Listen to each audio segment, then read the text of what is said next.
Hello नमस्ते प्रणाम। आप सबकी वाणी जरूर बताई जा। आज हम उपस्थित वानी एक माता रानी के भजन लेके, जो कि बड़ा ही सुंदर बा। जरूर सुनी जा, लाइक करी जा।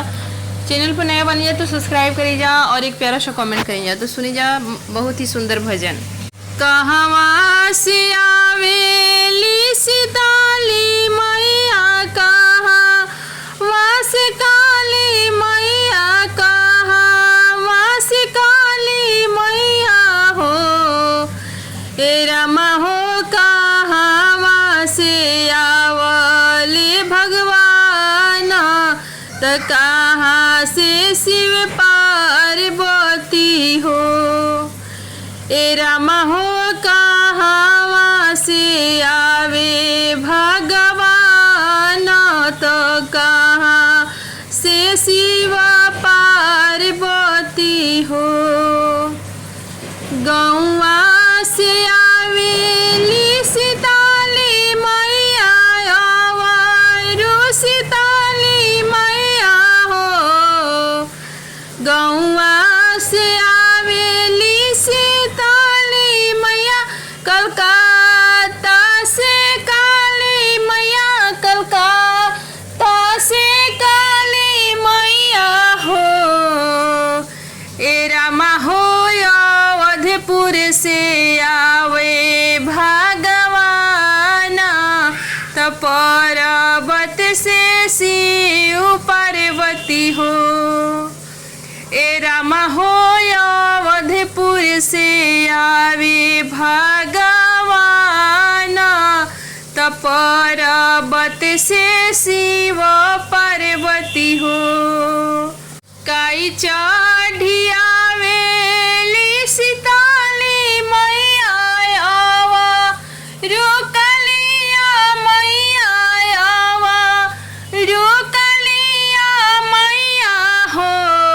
रामा हो काई चढ़ी आवे भगवान, त काई चढ़ी शिव पार्वती हो। रामा हो काई चढ़ी आवे भगवान, त काई चढ़ी शिव पार्वती हो। गधा चढ़ी आवेली सीताली मैया, आवारू सीताली मैया हो। गधा चढ़ी आवेली सीताली मैया, हाथी चढ़ी कालिया मैया, हाथी चढ़ी कालिया मैया हो। रामा हो रथ चढ़ी आवे भगवान, त बसहा चढ़ी शिव पार्वती हो। रामा हो रथ चढ़ी आवसे भगवान, त बसहा चढ़ी शिव पार्वती हो।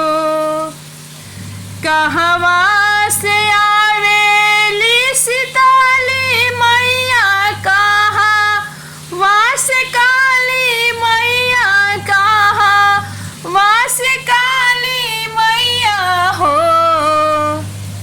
रामा हो कहवा से आवस भगवान, त कहवा से शिव पार्वती हो।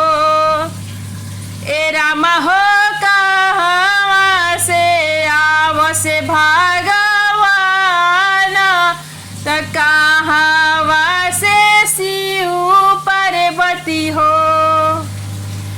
काई जे चढ़े शीतला मैया, त काई जे काली मैया, काई जे काली मैया हो। रामा हो काई जे चढ़े भगवान, त काई चढ़े शिव पार्वती हो। रामा हो काई जे चढ़े भगवान,